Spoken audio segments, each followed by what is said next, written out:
چشمک سیاه چشمک بیا جان، بغیر از تو ندارم راحتی جان. سیاه چشمک بیا جان، بغیر از تو ندارم راحتی جان.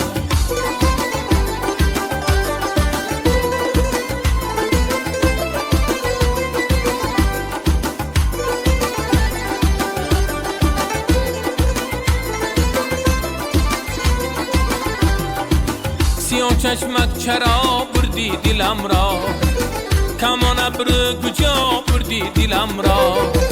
سیاه چشمک چرا بردی دلم را، کمان ابر کجا بردی دلم را. زی تو بهتر به دنیا دلبری نیست، صفا کردی بر جان بردی دلم را. سیاه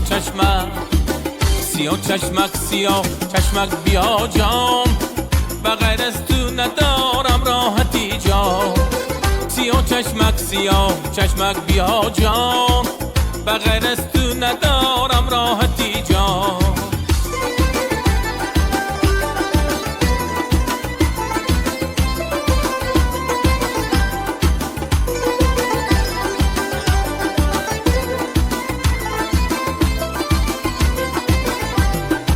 سیاه چشمک بدیل بندی تو باشه، بقای جان زی پیوندی تو باشه.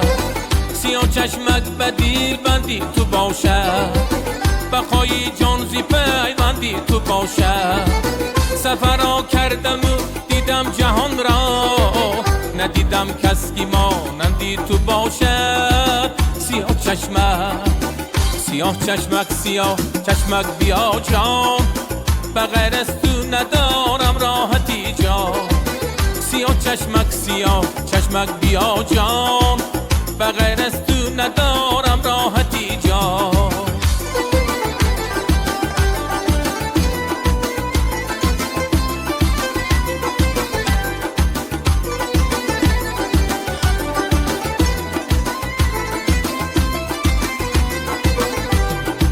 سیاه چشمک به خالت بنده باشه، فدای آن رخی تا بنده باشه.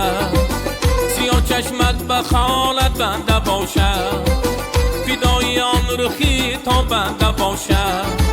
شهیدی آن لبی پرخنده باشه، زی تو باشد دلم تا زنده باشم. سیاه چشمک بیا جان، بغیر از تو ندارم راحتی جان. سیاه چشمک بیا جان، بغیر از تو ندارم راحتی جان. سیاه چشمک بیا جان، بغیر از تو ندارم راحتی جان. سیاه چشمک بیا جان، بغیر از تو ندارم راحتی جان.